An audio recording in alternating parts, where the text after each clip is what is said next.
ಸತ್ಯಮೇವ ಜಯತೆ ಎಷ್ಟು ಸುಳ್ಳಲ್ವಮ್ಮ? ಇಲ್ಲ ಕಣೋ, ಸತ್ಯನೇ ಯಾವಾಗಲೂ ಗೆಲ್ಲೋದು. ಪದೇ ಪದೇ ಇದನ್ನ ಹೇಳ್ಬೇಡಿ ಅಮ್ಮ. ಸತ್ಯ, ನ್ಯಾಯ, ಪ್ರಾಮಾಣಿಕತೆ ಇದೆಲ್ಲ ಇತ್ತೀಚೆಗೆ ಅರ್ಥ ಕಳ್ಕೊಂಡಿದೆ ಅಂತ ಅನಿಸ್ತಾ ಇದೆ. ಖಂಡಿತ ಇಲ್ಲ ಕಣೋ. ನೀನು ಹೀಗಿರೋದಕ್ಕೆ ನನಗೆ ತುಂಬ ಹೆಮ್ಮೆ. ಆ ಚಿದಂಬರಂ ಥರ ಇರೋ ಮನುಷ್ಯರಿಗೆ ಯಾರು ಮರ್ಯಾದೆ ಕೊಡ್ತಾರೆ ಹೇಳು? ಮರ್ಯಾದೆ ಕಟ್ಕೊಂಡು ಏನಾಗಬೇಕಮ್ಮ? ಇಲ್ಲಿ ಗೆಲ್ಲೋ ಕುದುರೆಗಷ್ಟೇ ಬೆಲೆ. ಜನರನ್ನ ನಂಬಿಸ್ಬೇಕು. ಅವ್ರು ನಂಬಿದ ಮೇಲೆ ಸತ್ಯನ ಸುಳ್ಳು ಮಾಡ್ಬೋದು, ಸುಳ್ಳನ್ನು ಸತ್ಯ ಮಾಡ್ಬೋದು. ಸಾಕಾಗ್ಬಿಟ್ಟಿದೆಯಮ್ಮ. MLA ಸ್ಥಾನಕ್ಕೆ ರಾಜೀನಾಮೆ ಕೊಟ್ಟು ಎಲ್ಲಾದ್ರೂ ಹೋಗ್ಬಿಡ್ತೀನಮ್ಮ. ಸ್ವಲ್ಪ ದಿನ ಸುಮ್ಮನೆ ಇರೋ, ಎಲ್ಲ ಸರಿ ಹೋಗುತ್ತೆ. ಸಾಕ್ಷಿ ಆರ್ತಿ ಜೊತೆ ಅವ್ರ ಮನೇಲಿ ಇದ್ದು ಬಂದರೆ ಅವಳ ಮನಸ್ಸು ಸ್ವಲ್ಪ ತಿಳಿ ಆಗುತ್ತೆ. ಕೆಲವೊಂದು ಸಮಸ್ಯೆಗಳನ್ನ ಹಾಗೆ ಬಿಟ್ಟರೆ ಎಲ್ಲ ತಾನಾಗೆ ಸರಿ ಹೋಗುತ್ತೆ ಸೂರ್ಯ. ಹಾಗಂತ ನನಗೆ ನೆಮ್ಮದಿಯಾಗಿರೋಕ್ಕಾಗಲ್ಲಮ್ಮ. ಈ ಲೋಫರ್ ರಂಜಿತ್ ಆರ್ತಿ ಅವ್ರ ಮನೆಗೆ ಹೋಗಿ ಅಲ್ಲಿ ಸಾಕ್ಷಿ ಮನಸ್ಸನ್ನು ಕೆಡಿಸಿ ಅವಳನ್ನ ಕರ್ಕೊಂಡು ಹೋಗ್ಬಿಡ್ತಾನೇನೋ ಅಂತ ಭಯ ಆಗ್ತಾ ಇದೆ. ಹಾಗೆಲ್ಲ ಏನೂ ಆಗಲ್ಲ ಕಣೋ. ಅಲ್ಲಿ ಆರ್ತಿ ಇದ್ದಾಳೆ ಸಾಕ್ಷಿ ಜೊತೆಗೆ. ಹೇಳಕ್ಕಾಗಲ್ಲಮ್ಮ. ಆ ರಂಜಿತ್ ಪ್ರಳಯ ಅಂತಕ ಏನಾದರೂ ಮಾಡಿ ಸಾಕ್ಷಿನ ತನ್ನ ಕಡೆ ಮಾಡ್ಕೋಬೇಕು ಅಂತ ಏನಾದರೂ ಪ್ಲಾನ್ ಮಾಡ್ತಾನೆ ಇರ್ತಾನೆ.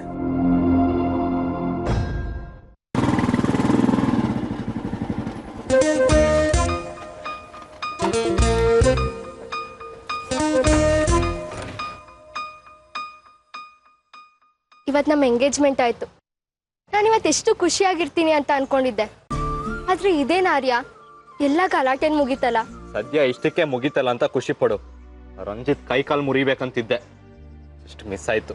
ನೋಡು, ನೀನ್ ನನ್ನ ಮದ್ವೆ ಆಗ್ತಿದ್ಯಾ, ಮುಂಚಿನ ತರ ಕೋಪ ಮಾಡ್ಕೊಳ್ಳೋ ಹಾಗಿಲ್ಲ. ನಾನು ನಿನ್ನ ಮದ್ವೆ ಆಗ್ತಿದ್ದೀನಿ ಅಂತ ನನ್ನ ಸ್ವಭಾವನ ಚೇಂಜ್ ಮಾಡ್ಕೊಳಕ್ ಆಗಲ್ಲ ಅನುಷಾ. ಇಷ್ಟ ಇದ್ರೆ ಮದುವೆ ಆಗು, ಇಲ್ಲಾಂದ್ರೆ ಈಗ್ಲೇ ಇಷ್ಟ ಇಲ್ಲ ಅಂತ ಹೇಳ್ಬಿಡು.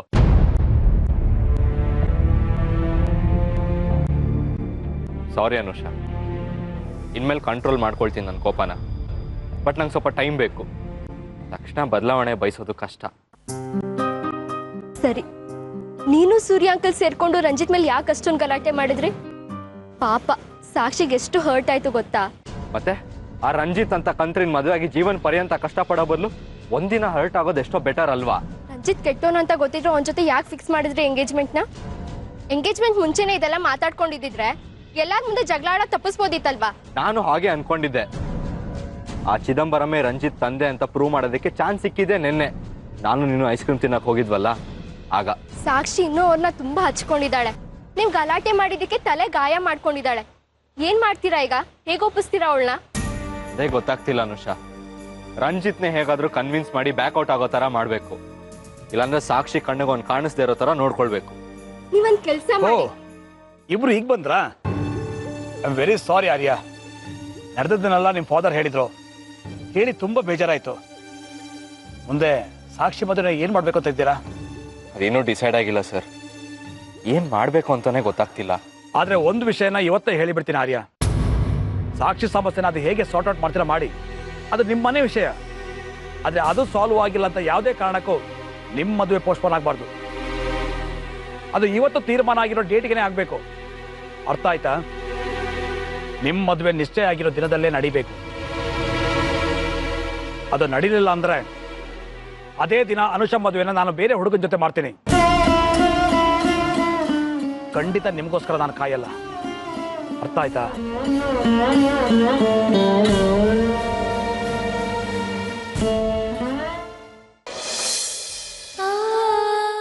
ಹಲೋ, ಎಲ್ಲಿದ್ದೀರಾ?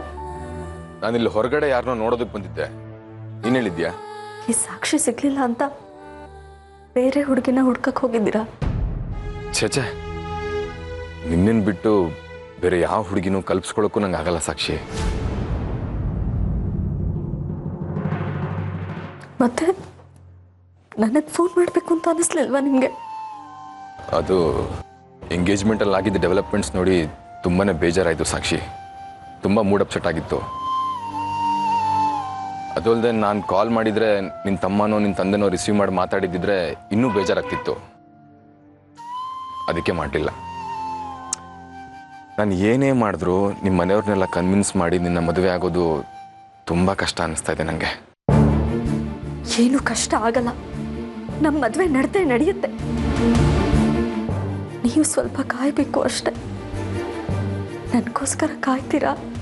ನೀನು ನನಗೆ ಸಿಗ್ತೀಯ ಅಂದರೆ ಎಷ್ಟು ವರ್ಷ ಬೇಕಾದರೂ ಕಾಯ್ತೀನಿ ನಾನು. ರಂಜಿತ್, ನಾನು ನಿಮ್ಮನ್ನು ನೋಡಬೇಕು, ನಿಮ್ಮ ಜೊತೆ ಮಾತಾಡಬೇಕು.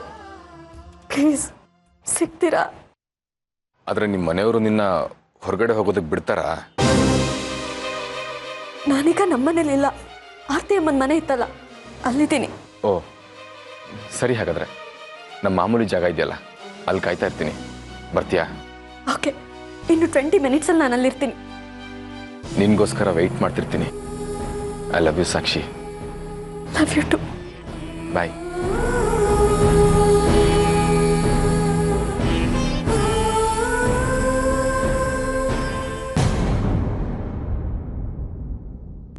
ನಾನು ಸ್ವಲ್ಪ ಹೊರಗಡೆ ಹೋಗಿ ಬರ್ತೀನಿ. ಎಲ್ಲಿಗೆ ಹೋಗ್ತಾ ಇದೀಯಾ? ನಾನು ಫೋನಲ್ಲಿ ಮಾತಾಡ್ತಾ ಇರೋದನ್ನ ಕೇಳಿಸ್ಕೊಂಡಿದ್ದೀರಾ ತಾನೆ? ನಾನು ಎಲ್ಲಿಗೆ ಹೋಗ್ತಾ ಇದ್ದೀನಿ ಅಂತ ನಿಮಗೆ ಗೊತ್ತಾಗಿದೆ ಅಂದ್ಕೊಂಡಿದ್ದೀನಿ. ಇಷ್ಟೆಲ್ಲ ಗಲಾಟೆ ಆದ್ಮೇಲೆ ನೀನು ರಂಜಿತ್ನ ಮೀಟ್ ಮಾಡಕ್ ಹೋಗ್ತಾ ಇದೆಯಲ್ಲ, ಇದು ಸರಿ ಅಂತ ನಿನಗೆ ಅನಿಸ್ತಾ ಇದೆಯಾ? ನೋಡಿ, ನೀವೆಲ್ಲ ಸೇರಿ ರಂಜಿತ್ಗೆ ತುಂಬಾ ಅವಮಾನ ಮಾಡಿದ್ದೀರಾ. ನಾನು ಅವ್ರನ್ನ ಅಪಾಲಜಿ ಕೇಳಕ್ ಹೋಗ್ತಾ ಇದ್ದೀನಿ. ನೋಡು, ಈ ವಿಷಯ ಸೂರ್ಯ ಅವ್ರಿಗೆ ಗೊತ್ತಾದ್ರೆ ಅವ್ರು ತುಂಬಾ ನೊಂದ್ಕೋತಾರೆ. ಸಾಕ್ಷಿ, ನಿಮ್ ಗಂಡಂಗೆ ಈ ವಿಷಯ ಹೇಳಕ್ ಹೋಗ್ಬೇಡಿ. ಹೊರಗಡೆ ಹೋಗಿ ಮಾತಾಡೋ ಬದಲು ಇಲ್ಲೇ ಫೋನಲ್ಲೇ ಮಾತಾಡ್ಬೋದು ತಾನೆ. ಹೆದರ್ಕೋಬೇಡಿ, ನಾನೇನ್ ರಂಜಿತ್ ಜೊತೆ ಓಡ್ ಹೋಗ್ತಾ ಇಲ್ಲ, ವಾಪಸ್ ಮನೆಗೆ ಬರ್ತೀನಿ. ಹಾಗಲ್ಲ ಸಾಕ್ಷಿ, ನನ್ನ ಮಾತು ಕೇಳು. ನೋಡಿ, ಆ ಮನೇಲಿ ಇದ್ರೆ ರಿಸ್ಟ್ರಿಕ್ಟ್ ಮಾಡ್ತೀರಾ ಅಂತ ಈ ಮನೆಗೆ ಬಂದಿದ್ದೀನಿ. ಇಲ್ಲೂ ಅದನ್ನೇ ಮಾಡಿದ್ರೆ ಇಲ್ಲಿ ನಾನು ಹೊರಟು ಹೋಗ್ತೀನಿ ಅಷ್ಟೇ. ಸಾಕ್ಷಿ,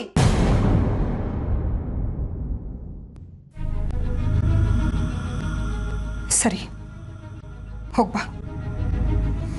ನೀನ್ ಬರೋವರೆಗೂ ನನಗೆ ಟೆನ್ಷನ್ ಅಷ್ಟೇ. ಓಹೋ, ನಿಮ್ ಗಂಡ ಫೋನ್ ಮಾಡಿ ಕೇಳಿದ್ರೆ ಏನಂತ ಹೇಳೋದು ಅಂತನಾ? ಇರೋ ವಿಷಯನೇ ಹೇಳಿ, ನಿಮ್ ರೆಸ್ಪಾನ್ಸಿಬಿಲಿಟಿನೂ ಕಡಿಮೆ ಆಗುತ್ತೆ. ಸುಮ್ಮನೆ ಯಾಕೆ ಟೆನ್ಷನ್ ಮಾಡ್ಕೊಳ್ತೀರಾ? ಬರ್ತೀನಿ. ಹೇಳಿ ಆರ್ತಿ ಅವರೇ. ಸೂರ್ಯವ್ರೆ, ಒಂದು ಪ್ರಾಬ್ಲಮ್ ಆಗ್ಬಿಟ್ಟಿದೆ. ಏನಾಯ್ತು? ಸಾಕ್ಷಿ ನಾನು ಇಷ್ಟು ಬೇಡ ಅಂದ್ರು ರಂಜಿತ್ನ ಮೀಟ್ ಮಾಡಕ್ ಹೋದ್ಲು. ಡ್ಯಾಮ್ ಇಟ್, ಹೀಗಾಗುತ್ತೆ ಅಂತ ನನಗೆ ಭಯ ಇತ್ತು. ಸೂರ್ಯರು ಅವಳು ನನ್ನ ಮಾತು ಕೇಳೋ ಪರಿಸ್ಥಿತಿಲಿ ಇರಲಿಲ್ಲ. ಅವಳ ಜೊತೆ ನೀವು ಇದ್ದೀರಾ ಅನ್ನೋ ಧೈರ್ಯದ ಮೇಲೆ ನಾನಿದ್ದೆ. ನೀವು ಯಾಕೆ ಅವಳನ್ನು ಹೋಗೋದಕ್ಕೆ ಬಿಟ್ರಿ? ಹೋಗ್ಬಾರ್ದು ಅಂತ ತಡಿಬೇಕಿತ್ತು ನೀವು. ಸೂರ್ಯವ್ರೆ, ನಮ್ಮ ಸಾಕ್ಷಿ ಮುಂಚಿನ ಥರ ಇಲ್ಲ. ಅವಳಿಗೆ ತುಂಬ ಧೈರ್ಯ ಬಂದ್ಬಿಟ್ಟಿದೆ. ನಾನು ಏನೇ ಹೇಳಿದ್ರು ಅವಳು ಕೇಳೋ ಪರಿಸ್ಥಿತಿಲಿ ಇಲ್ಲ. ಸೂರ್ಯವ್ರೆ, ಅಂಜಿ ತಲೆ ಕೆಡಿಸಿ ಅವಳನ್ನ ಬೇರೆಯವ್ರಿಗೆ ಕರ್ಕೊಂಡು ಹೋಗಿ ಏನಾದರೂ ಹೆಚ್ಚು ಕಡಿಮೆ ಮಾಡಿದ್ರೆ ಏನು ಮಾಡೋದು ಆರ್ತಿ ಅವರೇ? ಇಲ್ಲ ಸೂರ್ಯವ್ರೆ, ಆ ರೀತಿ ಏನೂ ಆಗಲ್ಲ. ಅವಳು ವಾಪಸ್ ಬರ್ತೀನಿ ಅಂತ ಹೇಳಿದ್ಲು.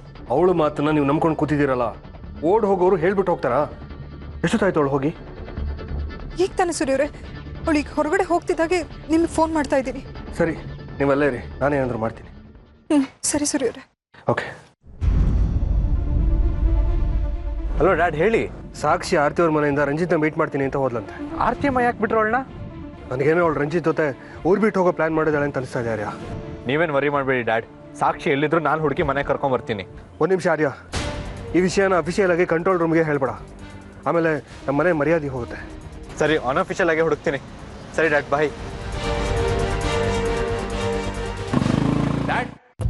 ಡ್ಯಾಡ್, ಸಾಕ್ಷಿ ಫೋನ್ ಮಾಡಿದ್ಲು. ಏನಂದ್ಲು? ಹೊರಗಡೆ ಮೀಟ್ ಮಾಡೋಣ ಬಾ ಅಂತ ಕರಿತಿದ್ದಾಳೆ. ಇದೇನು ಬರ್ತಾ ಬರ್ತಾ ನೀನು ಮೊಮ್ಮನ ಮಗ ಆಗ್ತಾ ಇದೆಯಾ?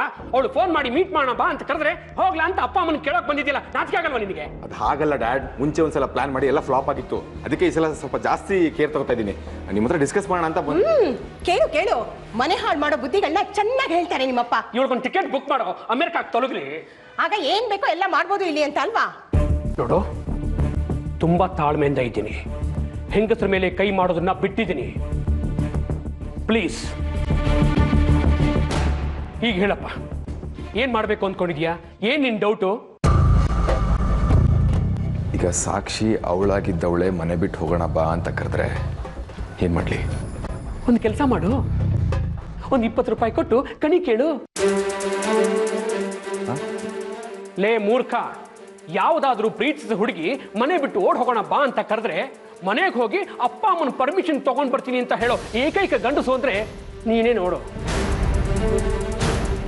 ಲೇಟ್ ಮಾಡಬೇಡ, ಅವಳು ಒಪ್ಪಿದ್ರೆ ಎಲ್ಲಾದರೂ ಕರ್ಕೊಂಡು ಹೋಗು. ನಿನ್ನ ಅಕೌಂಟ್ಗೆ ಎಷ್ಟು ದುಡ್ಡು ಬೇಕು ಹೇಳು, ಅಷ್ಟು ದುಡ್ಡು ಹಾಕೋಕೆ ನಾನು ರೆಡಿ ಇದ್ದೀನಿ. ವಿದೇಶಕ್ಕೆ ಕರ್ಕೊಂಡು ಹೋಗ್ತೀಯಾ?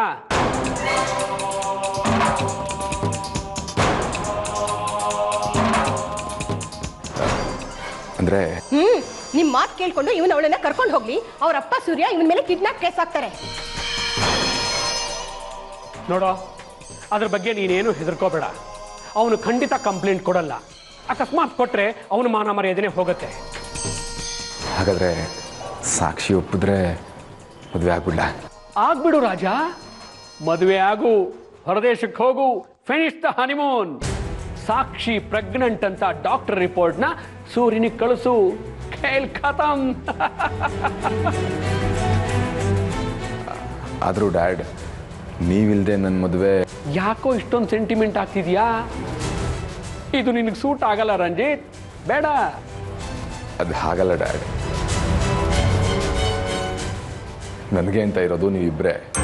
ನಿಮಗೆ ನಾನೊಬ್ಬನೇ ಗಂಡು ಮಗ. ನೀವಿಲ್ಲದೆ ಮದುವೆ ಮಾಡ್ಕೋಬೇಕಲ್ಲ ಅಂತ ಬೇಜಾರಾಗ್ತಿದೆ ಅಷ್ಟೇ. ಲೇ, ತಕ್ಷಣಕ್ಕೆ ದೇವ್ರ ಮುಂದೆ ತಾಳಿ ಕಟ್ಬಿಡು. ಎಲ್ಲರೂ ಒಪ್ಕೊಂಡ್ಮೇಲೆ ಇನ್ನೊಂದು ರೌಂಡ್ ತಾಳಿ ಕಟ್ಟಿದ್ರಾಯ್ತು. ಟೈಮ್ ವೇಸ್ಟ್ ಮಾಡಬೇಡ, ತಕ್ಷಣ ಹೊರಡು. ಶೀಘ್ರಮೇವ ಕಲ್ಯಾಣ ಸಂತಾನ ಪ್ರಾಪ್ತಿರಸ್ತು. ಹೊರಡು. ಥ್ಯಾಂಕ್ಸ್ ಡ್ಯಾಡ್, ಬಾಯ್. ಒಳ್ಳೆ ಮಗ, ಆಲ್ ದ ಬೆಸ್ಟ್ ಕಣ.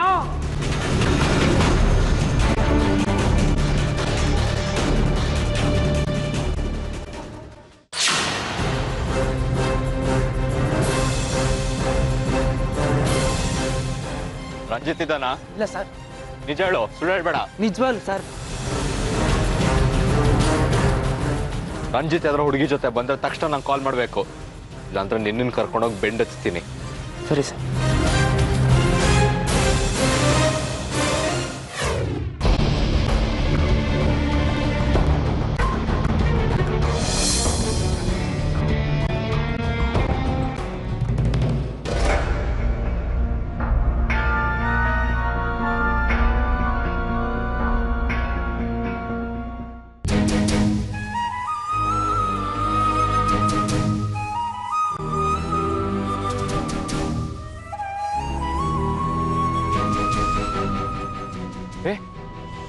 ಏನಿದು ಬ್ಯಾಂಡೇಜು? ಏನಾಯ್ತು?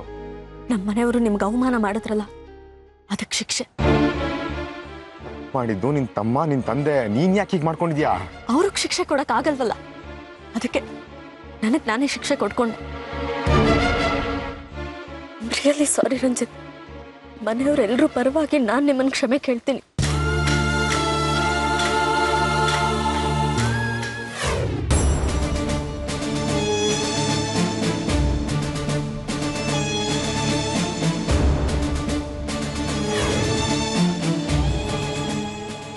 ಎಷ್ಟು ಒಳ್ಳೆ ಮನಸ್ಸಿದೆ ಸಾಕ್ಷಿ ನಿನ್ಗೆ. ನಿಮ್ಮ ಮನೆಯವರಲ್ಲಿ ಒಬ್ಬರು ನಿಂತರ ಇಲ್ವಲ್ಲ ಸಾಕ್ಷಿ. ಹುಟ್ಬಿಟ್ಟೆ ನೀನಲ್ಲಿ.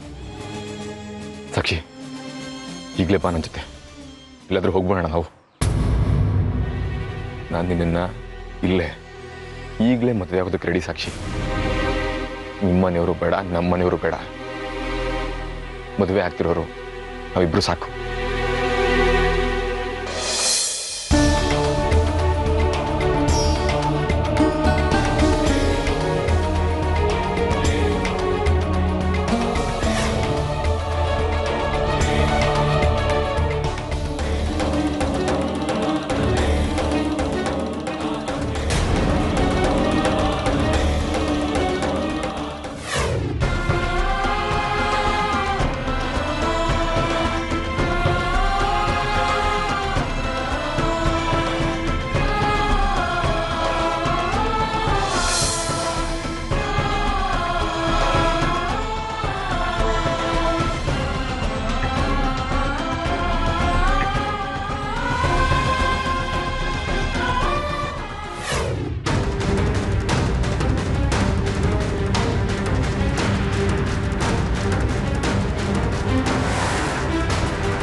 ನಿಮ್ಮನೆಯವರು ಇಲ್ಲದೆ ಹೀಗೆ ಅನಾಥರ ಥರ ಮದುವೆ ಆಗೋದು ನನಗಿಷ್ಟ ಇಲ್ಲ.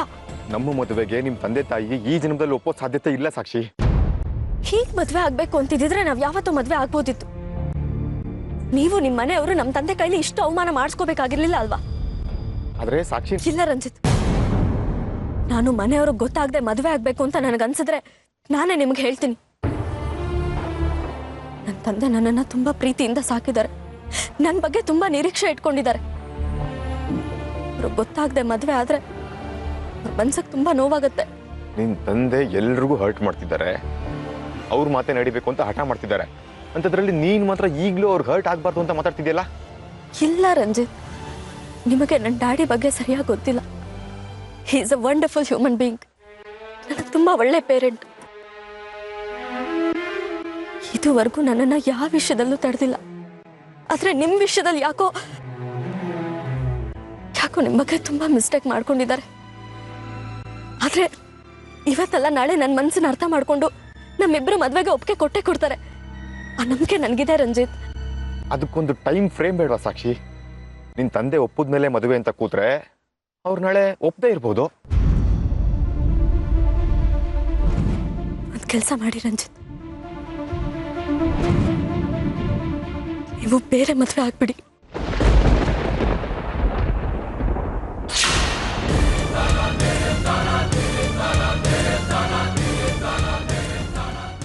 ಬೇರೆ ಮದುವೆ ಆಗೋದಕ್ಕೆ ಸಾಕ್ಷಿ ಇಷ್ಟೆಲ್ಲ ಕಷ್ಟಪಟ್ಟಿದ್ದು? ನಿನ್ನ ತಂದೆ ನನಗೆ ನನ್ನ ತಾಯಿಗೆ ಮಾಡಿದ ಅವಮಾನಗಳನ್ನ ಸಹಿಸ್ಕೊಂಡಿದ್ದು ಇದಕ್ಕ? ನೀನ್ ಬೇಕು ಸಾಕ್ಷಿ. ನಿನ್ನ ಜಾಗದಲ್ಲಿ ಬೇರೆ ಹುಡುಗಿನ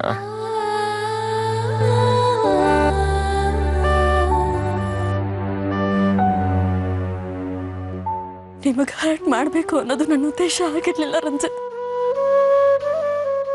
ರಿಯಲಿ ಸಾರಿ. ನನ್ನ ತಂದೆನ ನಾನೆಷ್ಟು ಗೌರವಿಸ್ತೀನಿ ಅಂತ ಹೇಳಿದೆ.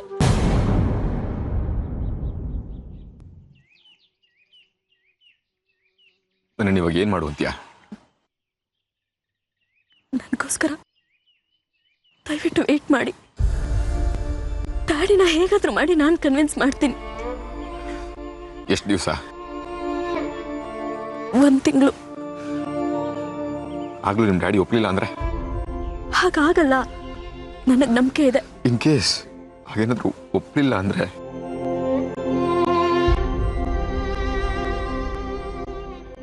ಆಗ ನೀವೇನ್ ಹೇಳ್ತಿರೋ ಹಾಗೆ ಕೇಳ್ತೀನಿ.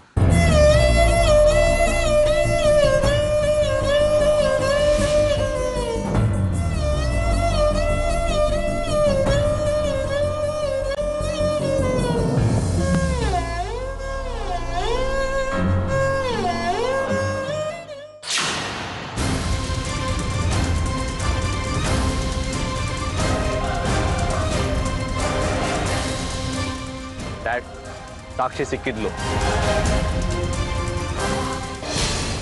ನಡಿಯ ಮನೆಗೆ. ಕೈ ಬಿಡಿ ಡ್ಯಾಡ್, ನಾನೇನ್ ಚಿಕ್ಕ ಮಗು ಅಲ್ಲ ಕೇಳ್ಕೊಂಡು ಕರ್ಕೊಂಡು ಹೋಗೋದಕ್ಕೆ. ಮಾತಾಡ್ಬೇಡ, ಸುಮ್ಮನೆ ನಡಿ. ಬಿಡಿ ಸರ್, ಯಾಕೆ ಹಿಂಗೆ ನಡ್ಕೋತಾ ಇದ್ದೀರಾ? ನಾವಿಬ್ಬರು ಬರೀ ಮಾತಾಡ್ತಿದ್ವಿ ಅಷ್ಟೇ. ನನ್ನ ಮಗಳನ್ನ ನಾನು ಕರ್ಕೊಂಡು ಹೋಗ್ತೀನಿ, ಏನಾರ ತಡೆಯೋದಕ್ಕೆ? ಅವಳನ್ನ ಮದುವೆ ಆಗೋನು. ಮದುವೆ ಆಗೋ ಹುಡುಗ ಹುಡುಗಿ ಮನೆಯವ್ರ ಪರ್ಮಿಷನ್ ಕೇಳ್ಕೊಂಡು ಮೀಟ್ ಆಗ್ತಾನೆ. ಈ ತರ ಕಳ್ತನದಿಂದ ಅಲ್ಲ. ಮಾತಿನ ಮೇಲೆ ಗಮನ ಇರಲಿ. ನಾನು ನಿಮ್ಮ ಅಕ್ಕನ ಮದುವೆ ಆಗ್ತಿದ್ದೀನಿ.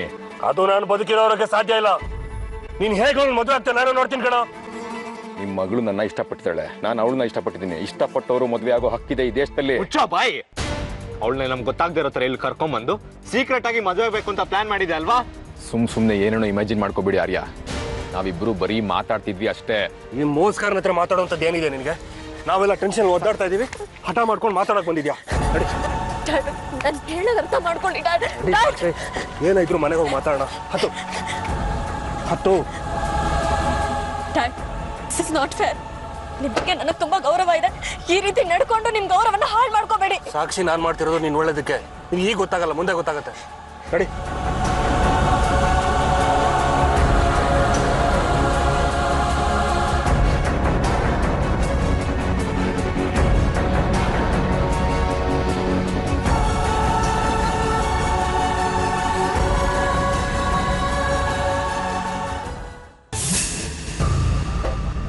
ಇದೇನೋ ಬರಿಗೈಲಿ ಬಂದಿದ್ಯಾ? ನೀನೇನೋ ಆ ಸೂರ್ಯನ ಮಗಳನ್ನ ಹಾರಿಸ್ಕೊಂಡು ಬರ್ತೀಯಾ ಅನ್ಕೊಂಡಿದ್ದೆ. ನಾನು ಹಾರಿಸ್ಕೊಂಡು ಬರೋಣ ಅಂತಾನೆ ಇದ್ದೆ. ಆದ್ರೆ ಅಷ್ಟರಲ್ಲಿ ಆ ಪೊಲೀಸ್ ತಾಯಿ ಆರ್ಯ ನನ್ನ ವಾಸನೆ ಹಿಡ್ಕೊಂಡು ಅಲ್ಲಿ ಬಂದಿದ್ದ. ಅವ್ನ್ ಸಾಲದು ಅಂತ ಸೂರ್ಯನು ಬಂದಿದ್ದ. ಇಬ್ರು ಸೇರಿ ಸಾಕ್ಷಿನ ಹೇಳ್ಕೊಂಡು ಹೋದ್ರು. ನೀವು ಸಾಕ್ಷಿನ ಮೀಟ್ ಮಾಡಕ್ಕೆ ಬೇರೆ ಜಾಗ ಹೇಳೋದಲ್ವಾ ರಂಜಿತ್? ಅಷ್ಟು ಸುಲಭವಾಗಿ ಆರ್ಯ ಬರುವಂತ ಜಾಗ ಯಾಕೆ ಹೇಳಕ್ ಹೋದ್ರಿ? ನೀನು ಅವಳನ್ನ ಖಂಡಿತ ಕರ್ಕೊಂಡು ಬರ್ತೀಯಾ ಅನ್ಕೊಂಡು ಅಂಡಮಾನ್ಗೆ ಫ್ಲೈಟ್ಸ್ ಬುಕ್ ಮಾಡಿದ್ದೆ, ಕಾಟೇಜ್ಗಳನ್ನ ಬುಕ್ ಮಾಡಿದ್ದೆ. ಎಲ್ಲ ವೇಸ್ಟ್ ಆಗೋಯ್ತಲ್ಲೋ. ಯಾಕೆ ವೇಸ್ಟ್ ಮಾಡ್ತೀರಾ? ನೀವು ಅರ್ಪಿತ ಹೋಗಿ ಬಂದ್ಬಿಡಿ. ನಿಮಗೆ ನಿಮ್ಮ ಮಗನಿಗಿಂತ ದುಡ್ಡೇ ಹೆಚ್ಚಾಯ್ತಲ್ವಾ? ಏನು ಸ್ವಾರ್ಥಿರಿ ನೀವು? ಪರವಾಗಿಲ್ವೇ? ನನ್ನ ಬಗ್ಗೆ ಚೆನ್ನಾಗೇ ತಿಳ್ಕೊಂಡಿದ್ಯಾ? ಆದ್ರೆ ಏನು ಮಾಡೋದು? ನಿಮ್ಮ ಮನ್ಸಿನ ಸರಿಯಾಗಿ ತಿಳ್ಕೊಳಕ್ಕಾಗ್ಲಿಲ್ವಲ್ಲ. ತಿಳಿ ನೀರಲ್ಲಿ ಬಗ್ ನೋಡಿದ್ರೆ ಒಳಗಡೆ ಏನಿದೆ ಅಂತ ಗೊತ್ತಾಗತ್ತೆ. ಆದ್ರೆ ನಿಮ್ಮ ಮನಸ್ಸು ಬಗ್ಗಡ. ಎಷ್ಟು ನೋಡಿದ್ರು ಬರೀ ಕೊಳಕೆ. ನೀವಿಬ್ರು ಜಗಳ ಆಡೋದು ನಿಲ್ಲಿಸ್ತೀರಾ ಪ್ಲೀಸ್? ನಿಮ್ಮ ಮಗನ ಬಗ್ಗೆ ಯೋಚನೆ ಮಾಡಿ. ಇವತ್ತು ಸಾಕ್ಷಿನ ಕರ್ಕೊಂಡು ಬರ್ಬೇಕಾಗಿತ್ತು, ಆದ್ರೆ ಮಿಸ್ ಆಗೋಯ್ತು. ನೀನ್ ಈ ಮನೆ ಕಾಲಿಟ್ಗಳಿಗೆ ಇಂದಾನೆ ಇದೆಲ್ಲ ಶುರು ಆಗಿರೋದು. ಧೂಮಕೇತು ತರ ಈ ಮನೆ ಕಾಲಿಟ್ಟಿದೀಯ ನೀನು. ನೀನ್ ಇಲ್ಲಿಂದ ತೊಲಗು, ಎಲ್ಲ ಸರಿ ಹೋಗುತ್ತೆ. ಆಯ್ ಮುಚ್ಚೆ. ಅರ್ಪಿತ ಇದ್ದಿದ್ರಿಂದಲೇ ಸೂರ್ಯನ ಮನೆ ಗುಟ್ಟೆಲ್ಲ ನಮಗೆ ತಿಳಿಯೋದಕ್ಕೆ ಸಾಧ್ಯ ಆಗಿದ್ದು. ಸುಮ್ಮನೆ ಬಾಯಿ ಮುಚ್ಕೊಂಡಿರು. ರಂಜಿತ್, ಇನ್ನಾದ್ರೂ ನಿಮ್ಮಪ್ಪನ ಮಾತನ್ನು ಕೇಳೋದನ್ನ ನಿಲ್ಸು. ನೀನು ನಿನ್ನ ಸ್ವಂತ ಬುದ್ಧಿಯಿಂದ ನಡ್ಕೋ. ಇರೋ ಸತ್ಯನ ಸೂರ್ಯ ಅವ್ರಿಗೆ ಹೇಳ್ಬಿಡೋ. ಈಗಲೇ ಅವರು ನನ್ನ ಕಂಡ್ರೆ ಉರ್ದು ಬೀಳ್ತಾರೆ. ಇನ್ನು ಸತ್ಯ ಹೇಳ್ಬಿಟ್ರೆ ನನ್ನ ಸಾಕ್ಷಿ ಮದುವೆ ಕತೆ ಮುಗೀತು. ಒಂದು ಹೇಳು, ಆ ಆರ್ಯ ಸೂರ್ಯ ಸಾಕ್ಷಿ ಎಳ್ಕೊಂಡು ಹೋಗ್ಬೇಕಾದ್ರೆ ಅವಳ ರಿಯಾಕ್ಷನ್ ಹೇಗಿತ್ತು? ಅವಳು ಅವ್ರಿಬ್ರ ಹತ್ರನೂ ಜಗಳ ಮಾಡಿದ್ಲು. ನನ್ನ ಜೊತೆನೇ ಇರ್ತೀನಿ ಅಂತ ಹೇಳಿದ್ಲು, ನನ್ನ ಬಿಟ್ಟು ಬರಲ್ಲ ಅಂತ ಹೇಳಿದ್ಲು, ನನ್ನೇ ಮದುವೆ ಆಗ್ತೀನಿ ಅಂತ ಹಠ ಮಾಡಿದ್ಲು. ಆದರೂ ಅವರು ಅವಳ ಮಾತು ಕೇಳದೆ ಹೇಳ್ಕೊಂಡು ಹೋದ್ರು. ಇನ್ನು ಅವಳನ್ನ ಹೌಸ್ ಅರೆಸ್ಟ್ ಮಾಡಿಬಿಡ್ತಾರೆ ಅಂತ ಅನ್ಸತ್ತೆ. ಫೋನ್ ಮಾಡೋದಕ್ಕೂ ಅವಕಾಶ ಇರಲ್ಲ, ಹೊರಗಡೆ ಅಂತೂ ಬಿಡೋದೇ ಇಲ್ಲ. ಹಾಗೇನಿಲ್ಲ ಡ್ಯಾಡ್, ಅವಳು ಕಾನ್ಫಿಡೆಂಟ್ ಆಗಿ ಒಂದು ಮಾತು ಹೇಳಿ ನನಗೆ, ಅವಳನ್ನ ಎಲ್ಲೇ ಬಚ್ಚಿಟ್ಟಿದ್ರು ನಾನು ಕರ್ಕೊಂಡು ಬರ್ತೀನಿ. ಆದರೆ ಇವಳು ಯಾವಾಗಲೂ ಅರ್ಧಂಬರ್ಧ, ನನ್ನ ಕಡೆ ಅರ್ಧ, ಅವ್ರ ಅಪ್ಪನ ಕಡೆ ಅರ್ಧ. ಇದು ಟೆನ್ಷನ್ ಮಾಡ್ಕೊಳ್ಳೋ ವಿಷಯ ಅಲ್ಲ ರಂಜಿತ್, ಸೆಲೆಬ್ರೇಟ್ ಮಾಡೋ ವಿಷಯ. ಅಂದರೆ